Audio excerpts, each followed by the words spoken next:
Welcome to Live Daf, your online Daf Yomi Shir. Shalom Aleichem and welcome back to today's Daf Hayomi Maseches SOTAH Daf Vav. We are right on top at the first line, Vikada Amri.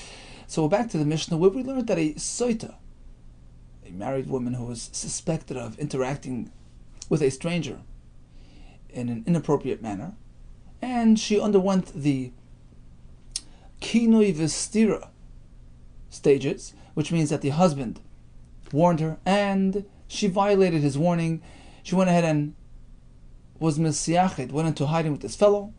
This Isha is now a SOTAH who is usher to her husband until she goes and verifies her status by drinking the Mei SOTAH in the Beis HaMikdash. So until that happens, she's usher to the husband. She cannot consume teruma. And what else? Even if husband passes away and leaves no children, which typically triggers the yibum process, here we say no yibum is done. Brother of this departed husband will not pick up this marriage. Rather, the chalitza process will be applied. Why? Why no yibum? So yesterday we had Rav Yosef, who presented the pasuk describing the Isha whose behavior was found to be problematic. Kimatza be'erev davar. It says v'yatza mibeisai v'holcha v'hoysa li'ish acher. She's meant to go to an ish acher. So we're speaking, suppose the husband passed away. There's no yibum. La'acher v'loy liyabam. Only to a stranger, not to somebody close by, a yavam. We had another pshat. Here comes pshat number 3, again based on the pasuk with the word acher. V'yikad amri amar Rav Yosef. There is yet another version of Rav Yosef's drasha. V'yatzav ha'isa li'ish acher hakasav karoi acher. This Isha, who is acting inappropriately, now separates from her husband, and she marries an ish acher. Why do we call him acher? She'ein ze ben zugoi shel rishon. Because this new husband doesn't really match up to the first husband. What does that mean? Shezeh hoitzi risha mi beise. Look, husband number 1 was concerned about his family, and he did not want to have this Isha in the family, so he separated from her, which was the right thing to do, to rid himself of rishis. And what does this new fellow come along and do? Exactly that. He takes her in. He takes this very woman into his house. That's why he's called an acher. He's no match in terms of madrega, in terms of righteousness. He's a mismatch. The first husband acted appropriately, and he's acting inappropriately. Clearly, the Torah dissuades and discourages others from interacting and marrying this woman. So that said, when she's faced with a yibum situation, her husband passed away with no kids, and the brother, the potential yibum, wants to know, is this something for me or not? But now you'll tell me that she has to go to yibum? We have to compel this brother to marry her? When a minute ago you just told me that we discourage others from having to do with this woman. So this in fact is the source that there's no yibum in this case. Amali Abaye, says Abaye to Rav Yosef, El Miyat, if that's the case, you're telling me that the brother should not do yibum. We discourage any further association with this woman. So what happens if Nisas La'achar? Okay, she didn't marry the brother, she went and married somebody else, a stranger. She's allowed to do that. And that fellow then passed away without any children. And he has a brother who's available for yibum. There as well, like the siyabim, will you tell me no yibum should be performed? Da kosav karay acher? Because, as we said, the Torah regards the new husband as the acher. You're not doing, you're not. It's not proper. It's not recommended. And therefore, we should not apply Yibum in this case either? So we're speaking again that Reuven married this Isha who turned out to be, a Saita. So if he died without kids, there's no Yibum. We see the Torah doesn't want any further association with this woman. Now what happens if she marries another fellow? Not Reuven or his brother Shimon, rather Levi, a stranger. And then Levi passed away with no children. And Levi has a brother Yehuda. No Yibum will take place either, because nobody is meant to interact with this Isha. And apparently that's not true. The halacha is not correct. So why not? Why don't we apply your rationale to this case? So the Gemara answers like this. Big difference. It's a new slate, a new record. Gabidahai miha b'shem toiv havakaima. With respect to the new husband Levi, there was nothing questionable about that experience. She had a good name there. Maybe she did tshuva. She was back on track. You can't hold her accountable for prior misdeeds, in the past, during that past marriage. Right now she's good. It was a successful marriage. She was found to be doing nothing wrong. So now when Levi passes away, we approach the brother Yehuda and we recommend Yibum.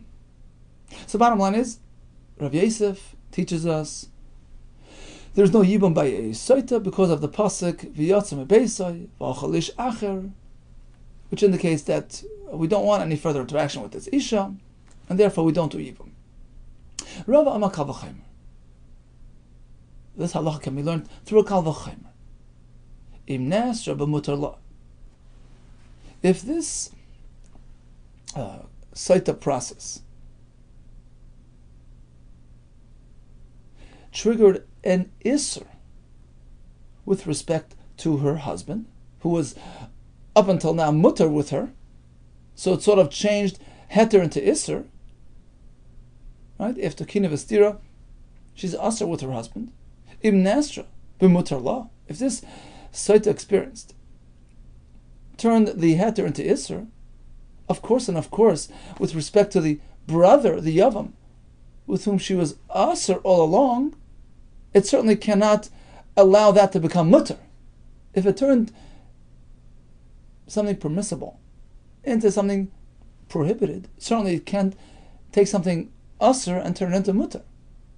Because after all, the brother is sort of taking over his departed brother's marriage. So it became Asr to his brother, who was originally mutar in the Isha. Certainly that same event, that same experience can't make his relationship with the Yavama from Isser to mutar. But Asr la localfile, certainly she should be Asr with this brother, the Yavam, with whom she was Asr all along. Basically, the Kini Vestir process turns heter into Isser with her current husband. Of course, it cannot turn. If it can turn heter into Isser, it can't turn Isser into heter. When after all, the brother is just trying to take over this marriage, which just got ruined and thrown off the tracks. Amalei Abaye says, Abaye, working with that Kal, applying that rationale elsewhere will cause confusion. You know why? Because if that's the case, what about a Kohen Gadol shekidesh almana? We have a Kohen Gadol who's not allowed to marry a widow. He was Mekadesh, the almana. Umeis, and he passed away without kids. V'yesh le'ach Kohen hedid. He happens to have a brother who's a regular Kohen who can marry an almana. Loitos Yavim. According to you, Yibum will not apply in this case because we'll apply the same Kal V'chaimer. Look, Im Nasra b'mutar la. If she became Asr with her first husband, ba'asr la localfile, of course it should continue on and remain Asr for the brother. What do you mean, says the Gemara? What do you mean she became Asr to somebody she was mutar with? Nasra? Ha'asira b'kaima, she was always Asr to the Kohen Gadol. It wasn't a situation where she was mutar and became Asr, so the wording here is incorrect. And also, she became Asr to somebody who she was mutar with? Mutala? What do you mean? He wasn't mutar with her. Asr lahu. Kohen Gadol was always Asr in this Isha. So, this case won't really match this description. Rather, we'll choose a different case to make our point. Ella, suppose like this. Eishes kohen shenanza. You have a kohen married to a woman who was forced to be involved with another man. As a result of which, she becomes usher to her husband. That's the chiddush. A kohen has a higher level of kedusha, higher standards. Even if it was done in a forced manner, she's usher to him. Something which doesn't apply to a ordinary Yisrael, right? Over there, it's only usher if it's a willing, consensual experience. So here we have an Eishes kohen who was involved ba'oinus, umeis, and this husband now, whose marriage was ruined because of this experience, dies without kids. Now he has a brother who's a non-kosher kohen. His father married a divorced woman. He's not really a proper kohen and can marry, an isha who had an oinus. Should we proceed with yibum or not? So according to your rationale, says Abaye to Rav, according to you, loitis yavim. There should be no yibum in this case. You know why? Im nasra b'mutar, because if this isha became asr to her first husband, with whom she was mutar up until that point, so the oinus experience turned heter into isser. Of course, it should affect the yavam who's just trying to take over that marriage. But asla, with respect to the yavam with whom she was asr with all along, loish galshkin, of course, doesn't lend to reason that she shouldn't become mutar to him because of this yivam. Why is this different than the case of the SOTAH where you apply this rationale to preempt yibum? Answers the Gemara, there's a big difference. You know why? Because this event of Einus does not affect a non-Kayin. A Yisrael is okay with that. A Kayin Chalal, who's tantamount to a Yisrael with this, regarding this, is also unaffected by this experience. There's no issue for the Yavam in this case. Einus b'Yisrael mishra shari. The Einus experience with a married woman does not affect her future relationship with a Yisrael. So with respect to this brother who is a chalal, which is tantamount to a Yisrael, no issa took place. He has no concern with respect to the oinus that happened under his brother, the Kain Hedyate's watch. He doesn't have to reckon with it. Sure, unfortunately, she became asa to my brother because he was a regular Kain. An oinus be a Kain is a problem. But once he'd passed away, and the chalal is now the candidate to do the yibum, he's okay with this oinus experience. It doesn't help him at all. It doesn't ruin him at all. It doesn't affect his prospects for yibum. As opposed to the case of the SOTAH. SOTAH is universal. It applies to all people equally. Now, a yavam who's trying to take over the SOTAH's marriage. 1 second. If this would have happened under your watch, she would have had kine v'stira under your watch, would have it affected you? Of course. Isra SOTAH is universal. And therefore we cannot allow you to do yibum because look what the SOTAH experience did. It made her asr on your brother. But mutar lo nasra.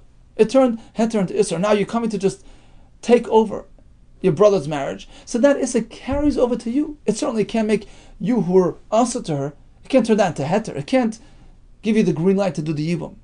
It carries over to you as well and preempts the yibum. So the bottom line is, the Mishnah tells us that SOTAH has no yibum for one or two reasons. Rav Yosef's reason is based on the pasuk, where the lashon acher is used to describe this second man who's getting involved with this problematic woman. Apparently, we discourage further interaction with her. No yibum. And Rav is based on a kal v'chomer. This kine v'stira experience made her asr on her husband. It certainly carries over to the yavam who was asr in her all along. Continues the Mishnah.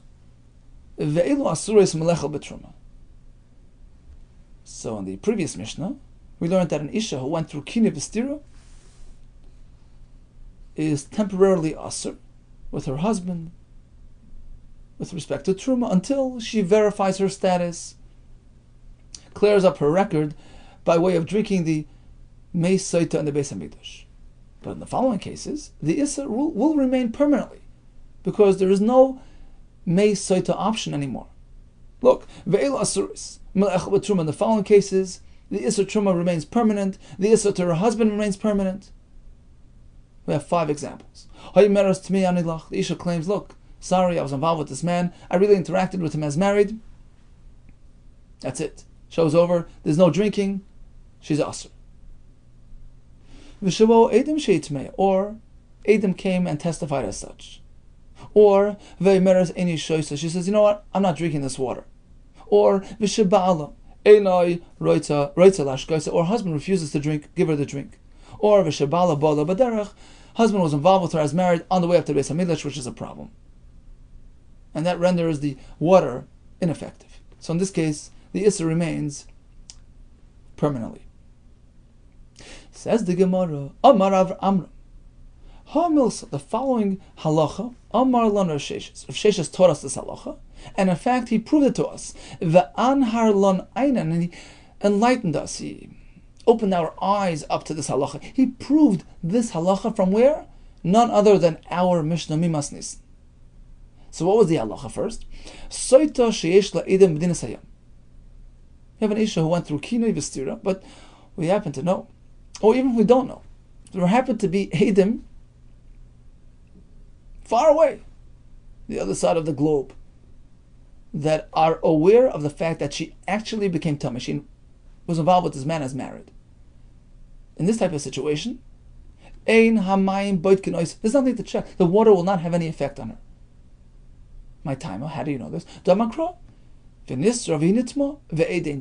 says if she went into hiding, nobody knows about it. Then the water will be able to verify her status. But if there's somebody out there that knows about it, Tosfos has a discussion regarding even 1/8, and he says perhaps even 1/8 can render the water ineffective. We're speaking that nobody knows. As opposed to this case, because somebody is aware of the episode that cancels the effect of the water. So that was Rav Shesh's chidush, and he brought a raya. Va'anhar lon einin mimas nisan, from our Mishnah. The Tani Mishnah says, "V'shebola edem sheitmeya." An example of a permanent isser is Edom came and testified about the episode. When did the Edom arrive? The asu Edom emas. When did they come? At what point in the process? Before drinking or after drinking? If we're speaking before she drinks, well, of course, there's no need to discuss this case. Of course, Zoinahi, it's been proven that she's straight. Of course, she's asur. Evidently, the Mishnah is not speaking about such a simple case. Ella, rather, the Mishnah is speaking lebasa d'shasoi. She had kinui, she had stira, she drank the waters, and we don't see any visible effect on her. And now Edom come and knock on the door and say, by the way, we are aware about a tumah. We're coming to report about actual tumah. What does the Mishnah say? We take it as fact, she's asur forever. 1 second. If what they're saying is true, why didn't the water affect her? Why wasn't she harmed through the Mei SOTAH? Doesn't that prove that the Edom's account is false? Oh, so now comes Rav Sheshes and says, I'll bring you a raya from this Mishnah that the water cannot have any effect when in fact they were Edom. And that explains why she was spared. Not because she was clean, not because she was proven innocent, but simply because of this very fact that there were Edom that knew about the episode. That proves my halacha. Yes, Edom, no water. If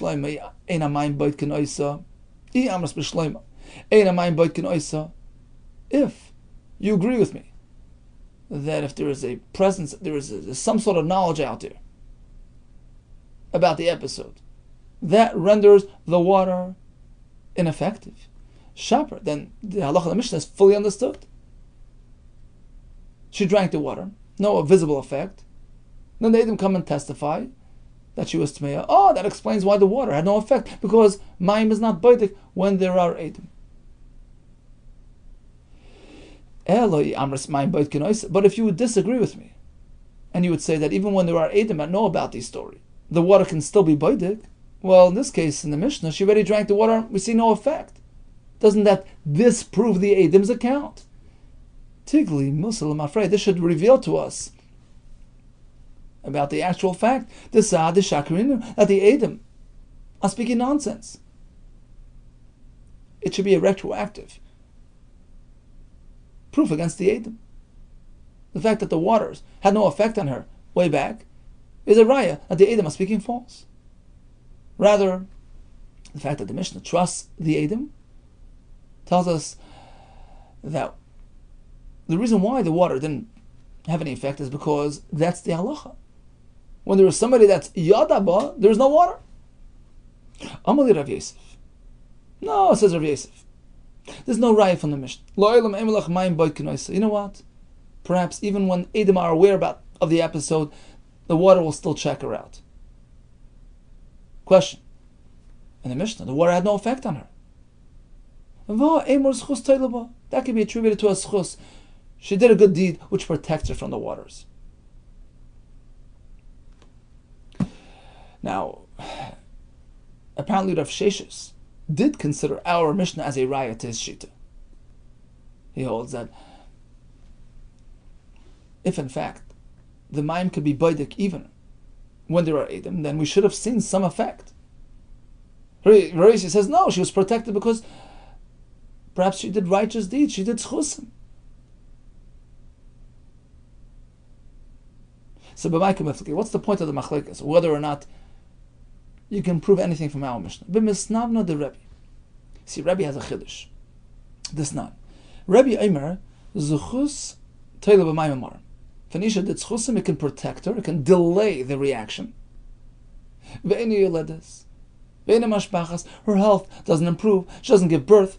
El misnavna v'hoilacha. That's misnavna. She feels the effect right away. It weakens her health situation until she actually deteriorates to the point that ultimately she'll die in the same manner as a regular SOTAH. So Rebbe tells us that water is sort of held back. The effect of the mayim is held back. She's protected. But ultimately, she'll die with that same misa. And even for the time being, there is an effect. There's a weakening effect on her health. Now the Chacham disagree. The question is, do they disagree on both accounts? That the eventual death does not resemble the misa of a SOTAH, and also on the first point, they hold that she's fully healthy until that happens? Or are they just being chaylik on the second part, on the misa aspect, but they agree that she's still misnavna, it has some sort of effect now as well? That's the point of machlekes between Rav Sheshes and Rav Yosef. How to explain the machlekes, how to explain the shita of the Chachamim in disagreement with Rebbe. Rav Sheshes holds, Bein l'Rebbe, or Bein l'Rabbanan, havya misnavna. He holds that even the Chachamim agree to Rebbe, that in all cases, the water does have an effect on her. It weakens her. And therefore, let's go back to our Mishnah. She drank the water. Edom came and testified about Tumah. We believe the Edom. 1 second. If in fact she was Tameh, why don't we see any effect on her as a result of the water? We should have a misnavna taking place. Everybody agrees there's misnavna. Even if there was a schus, she still should be affected by it somewhat. That proves my point, says Rav Sheshes. Apparently, it's because of the fact that when we have Edom that know about the story, water is ineffective. That proves my point. Rav Yosef Savar, Rav Yosef, who held that the Mishnah is not a raya, he held like the other approach. Savar l'Rebbe havi misnavna. True, Rebbe holds up misnavna. There's an immediate effect. The Rabbanon lo have a misnavna. Rabbanon hold that when there is a schus that protects her, we have no immediate effect. It's not visible on her. So back to our Mishnah. She drank the water. Why don't we see any effect? Because she had a schus. So perhaps eventually the water will bring about that tragic, result in her. Despite the fact that we have Edom speaking about her tumah. So basically you have no raya that when there are Edom, the water isn't effective. Maybe the water is effective, but it's on a delayed reaction.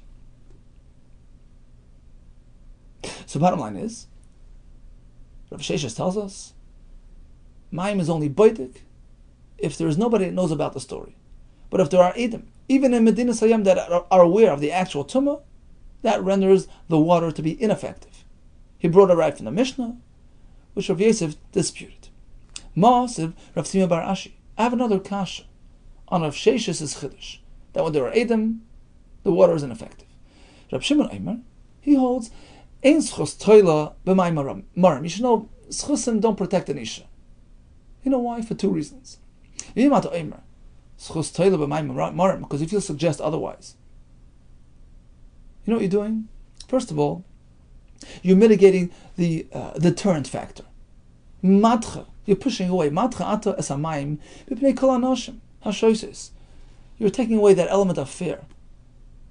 People will have less concern. They'll say, well, my schusim will protect me. So that's number one. You're taking away the whole effect, the whole purpose. Number two, you're putting the innocent women in a bad light. Why?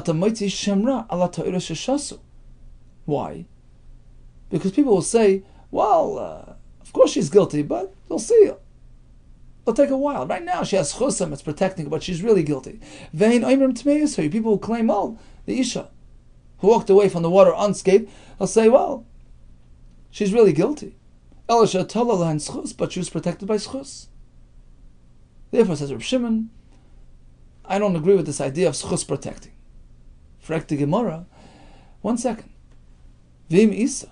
But according to Rav Sheshes' chiddush, there's another instance that an Isha can, on the one hand, be guilty and still be protected from the effect of the water. What case? The case of the Edom. Yesh le'edom din hasayam. Nami. So in that case, and there are Edom out there that know about it. So in that case as well, if you're telling me that the water can't have an effect on her, it's going to have the same effect on the community at large. It's going to distort the facts. A tahira drinks, she comes out clean. People will say, no, she's fully guilty. People will claim, she's really tummy. The reason why she wasn't affected by the water is because of a technical problem. There are Edom that know about the story.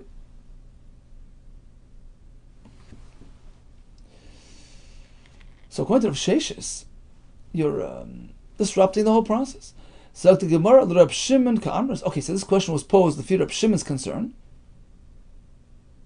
We can't have a situation where an Isha is protected, because otherwise we're just going to attribute guilt to every Isha, even if she comes out spared.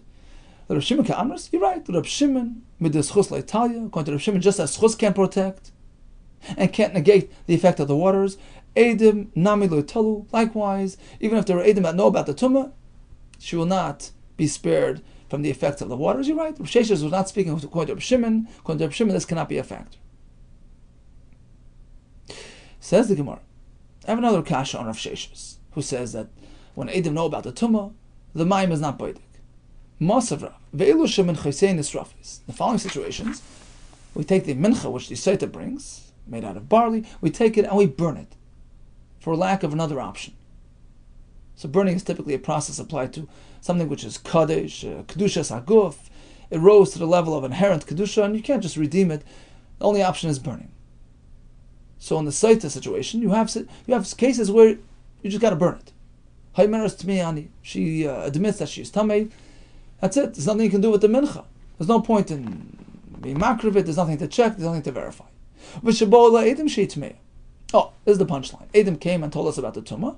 Once again, that renders the mincha ineffective. You go and you burn it. Asks the Gemara, when did these Edom arrive? There are also Edom Emas. When did they come? At what point in the process? Did they come before we actually sanctify the mincha? Before we put it into a kli to give it that additional kedusha of kedushas haguf? Well, if that's the case, why don't we apply a more simple solution? Instead of burning it, just redeem it and send it back, put it back on the shelf. Apparently they came after.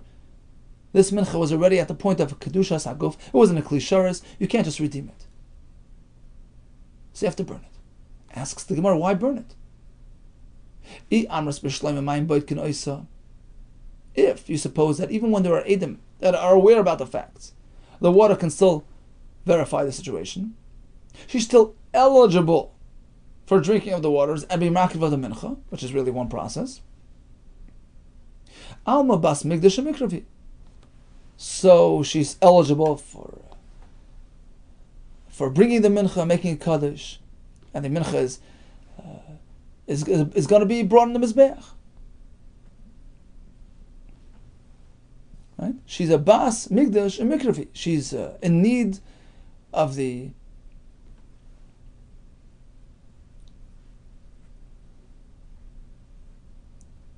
karbanis, and the mincha itself is a bas migdash and mikravi. It's right, it's fit, it's suitable for hegdish and hakrava, because we have to go through the process. We'll do the mincha, we'll drink the waters. V'chi kaddish mikara shaper kaddish. And initially, when the mincha was made kaddish, it was a proper kedusha process, because at that early point we didn't know about the Edom. It only came later. So the kedusha was a proper kedusha, and that's why you're stuck with this mincha. And that's why minchas and esrefes, for no better option, we go and we burn it. But that's all good if we say that she was going to drink, she was right to drink, despite the fact that there were Edom out there that were aware about the tumah. So she made the mincha kaddish. It was a proper kedusha. So now that the Edom came and disrupted the process, because they verified that she's tummy, there's no need to continue with the process of verification. So now there's no way out except for burning. Elei amris. But if you go with Rav Sheshes's halacha, that eina mayim boit kenoisa, that in an event that there are Edom anywhere out there that are aware about the tumah, that have an awareness of the actual episode, that cancels the whole verification process, the mayim and the mincha. So in this case, true, when she was makadosh the mincha, we didn't know about the Edom, correct? But now that they came, mid-process, tigli milsilim afrei, it should be revealed, discovered retroactively that she was never suitable. She was never a candidate for a mincha and for drinking. The kaddish, that when this mincha became kaddish, mikara betos kaddish, it was always betos, it was a mistake. But typical chulin, just send it back, put it back on the shelf. It's chulin. According to Rav Sheshes, the presence of Edom that are aware of the tumah preempts any mincha process, any mesaita process. And now it's been discovered as such that she was not right for this whole process. So it's hegdish betos. So what's the point of burning it? Amar avidim iskarta.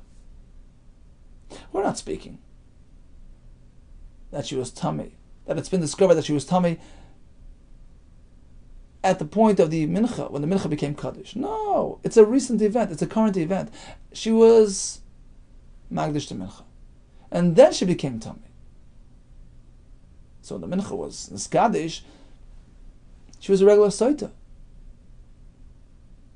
And therefore, the mincha becomes kaddish and we burn it. How do we have a situation where the tumah is a current event? The znos took place in the Azara, meaning after the kine v'stira and the kiddush mincha. Then later we have the Edom that she was involved right now. So that stops the process in its tracks. There's no need to be mevarer, there's no point of verification. We know she's tummy. So in this case, we entered our kasha, the chikadish, because it turns out that the kedusha of the mincha mikara shaper kaddish was a proper kedusha. We thought that there were Edom around in the world knowing about who knew about the tumah at that early point. So it's been discovered that the whole thing was just a mistake. The kedusha's mincha was unnecessary. No, the Edom are coming about a current event, which occurred after the mincha was niskadish. So on the one hand, we stop the process in its tracks. There's no point of verification. But on the other hand, the mincha is fully kaddish because that occurred prior to the incident. How does this work practically? How can you suggest she did something wrong now? She's being escorted by the young Kehanim. The answer is she got involved with one of them. Ravashi Amar Ken Shinitzach Lekaveh. Another example, she went out to use the washroom. Da'atu Pirchei Kahuna Bekipa Tala. She thinks they hold her in handcuffs. The young Kahanim, attached to her cap, meaning they let her go for a few minutes, and that's when it occurred. Okay, Rav Papa Amar. Let's go back to the original suggestion. No, there was no tumah in the Azara. The Edom came along and speaking about an old tumah. So again, she had kinoi, she had stira, she went to the Beis Hamikdash, she was magdish mincha, after which the Edom came and confirmed a tumah that occurred earlier. Question was, then just put the mincha back on the shelf. But the Ka'amr is typical chulin. The answer is, you're right. Minat Torah, it's fully chulin. It's not kaddish. It's a mistake. It's just midrabanan. We treat it as kedusha. You know why? Not everybody's familiar with all the intricacies of, hilchas SOTAH. At least not yet on the vav. So there's a gzera shema yemri. People might say, what are you doing with that mincha? You're sending it back to the store. Moitzin miklisharis lechol. You're taking something from a klisharis and putting it back on the shelf. So to avoid that misconception, we burn it. But technically, it's not kaddish. Mosiv Rav Mari. Really, we make this gzera. We don't just put it back on the shelf. We're concerned about perception. We have a kasha on that. Mishnah says nitmes minchasa, so she brings her mincha and becomes tummy. Actually, before it was kaddish in a kli, okay, put it back on the shelf. Harei kol kol menachos. It's like any other mincha which is just monetarily kaddish, and you redeem it with some money v'tipade, and you redeem it. But once it's kaddish b'kli, it's inherently kaddish. You can't redeem it anymore. Harei kol menachos. Sorry, we take it like any other mincha, which becomes possible, and you burn it. Next step. Suppose you remove the palmful, right, the kaimetz of the mincha, and you're about to bring it on the mizbeach. So you makadish the kaimetz, and you didn't before you makriv it, something happened. Achemes who? Achemes he. Either he or her, one of the couple died. So now there's no point in bringing the mincha. The whole point is to verify her status. There's no marriage. What do we do with this kaimetz? It's like any other mincha, which became invalid, but it's surf and you burn it. What about karev kaimetz? You finish the whole process. You put the kaimetz on the mizbeach. Problem is you didn't finish consuming the rest of the mincha, the shirayim, the leftovers. Or somebody died. Doesn't matter. It's like any other properly brought mincha, and you eat it. Why? Although there's no point at this late juncture because there's no family left. There's no point of verifying. The answer is Shala Safik Bas Mitchila. Look, there was nothing wrong. There was absolutely nothing wrong with the mincha process. The point of the mincha was to verify this thing that needs to be verified, right? It works in conjunction with the drinking of the waters, right? Shala Safik Bas Mitchila. The point of the mincha was to address this uncertainty. And it did so. It was brought properly. It did everything it had to do. Kipros fake. It addressed the Safek Valchala. And it moved on, meaning it did what it needed to do. That's it. As long as the, Misa didn't occur beforehand. It happened after the Mincha was brought. You were good. It's kosher. Now, Bo la'edim sheitmei. Suppose you have a Mincha here, and Edom arrive and say she's tummy. Minchas and Esref as you burn it. Nimtzu edeh zayumin. What if an Isha went through kinoi, allegedly, through kinoi, through stira, we had Edom to prove it, and she's about to, bring the mincha and etc. It turns out that the Edom are totally false, making up the story. Other Edom come and say, what do you mean? You're testifying about an event that you saw on this and this day, and this time. You spent that day with us in a different location, Edom Zaymimin. So the first Edom are proven to be false. The whole episode never happened. It wasn't really a SOTAH, there was no kinoi, there was no stira.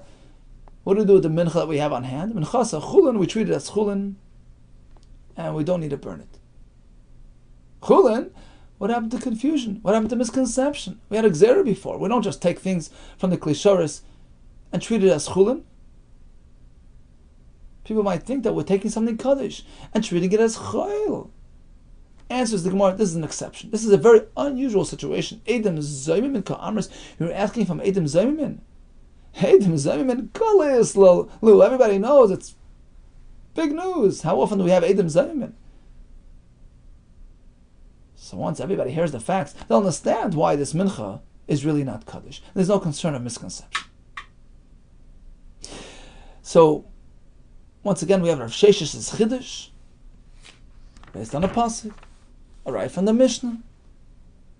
If an Isha went through Kini V'stira, but we happen to have Edom somewhere out there that know about the Tumah, you should know the water had no effect on her. Tanya Kavosed Rav Sheshes. We have a brisa which supports this notion. But not based on the same pasuk as Rav Sheshes. So the halacha, yes, but not the same source. The pasuk speaks like this: if it turns out the Isha was not tummy, and she was totally innocent. V'niksa v'nizra zara. So now the drinking of the waters will actually have a beneficial impact on her. She'll get healthier, she'll have children. Question. Once the pasuk says v'imlei nitma, it was verified that she was not tummy, right? If she drank the waters, she's perfectly healthy. Apparently she's innocent. Why does the pasuk have to continue utayrahi and she's innocent and she's clean? Well, obviously, if she's not tummy, she's tar. The answer is she will only have that positive effect. She will only benefit from the water if in fact she's tar. If in fact she's really innocent, but not if she's just being protected from the waters for whatever other reason. Then she will not benefit from that water. Tahira means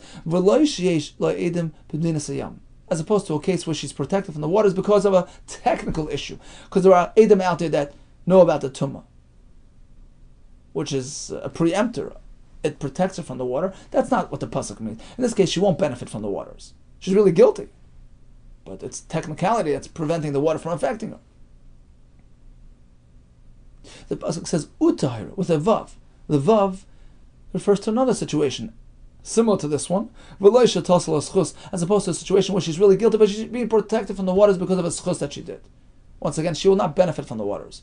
And finally, it says the Torah, he is also an exception. As opposed to a case where her impropriety is so well known and publicized, the women who crochet by the under the moonlight, already speaking about her. It's a public spectacle, public news. In that case, the mayim has no effect on her. So again, it's a technical impediment, but she's really guilty. In that case, she will not benefit from the waters. So what do we see from this brisa? What are the examples brought in this brisa? Cases where she's protected. Cases where the water is not boidig. One of the cases are Edom b'binas hayam. Unbeknown to us, there are Edom out there that know about the tumah. The water has no effect, so it's a right of sheshes. However, it's based on a different drush. Now, one final kasha. On Amanaf, on the bottom, we mentioned Reb Shimon's concern with allowing schus to protect the Isha, because then you're sort of clouding the whole experience. Isha walks away unaffected. Well, no, she's really guilty. She's been protected because of a schusim. So Reb Shimon did not subscribe to that idea. Schus can't protect. Otherwise, you're negating the whole effect of the water. Asks the Gemara, but now, Reb Shimon, he devav le'darsh. I understand perhaps Reb Shimon is not going to make a big deal about the vav. He doesn't darshan the vav mentioned in the brisa just now,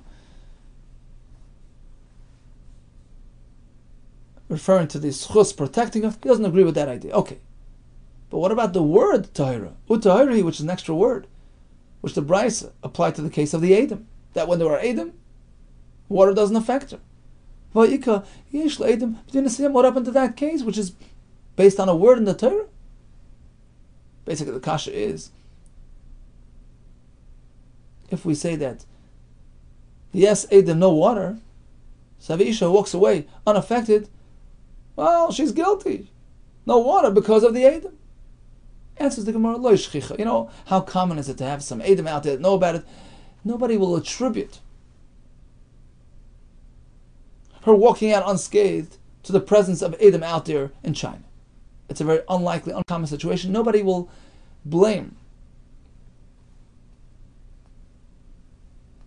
her situation on that. They'll see her walking out healthy and strong. Apparently she is innocent. In fact, Tosfos adds that even according to the Chachamim, that schus can protect an Isha. So we'll have a kasha. What do you mean? So how could the husband go back and be with her? How can she go back home? There's always that concern that perhaps she's really guilty, but being protected because of the schus. So Taisus brings from, he says, Rebbe showed me the Yerushalmi that we don't have to be concerned, we don't have to be choishish, Shema, Tolos Chus, and she can go back home. So what did we learn in today's daf? We started with a discussion regarding Yibum, a Sotah who underwent Kini V'stira, and then husband passes away with no children. Typically Yibum kicks in, but not here. Why? Either according to Rav Yosef based on the Pasuk, according to Rav Rava based on localfile. Rav Sheshes presented us a great chiddush. V'nistra v'nitma ve'ed ein ba.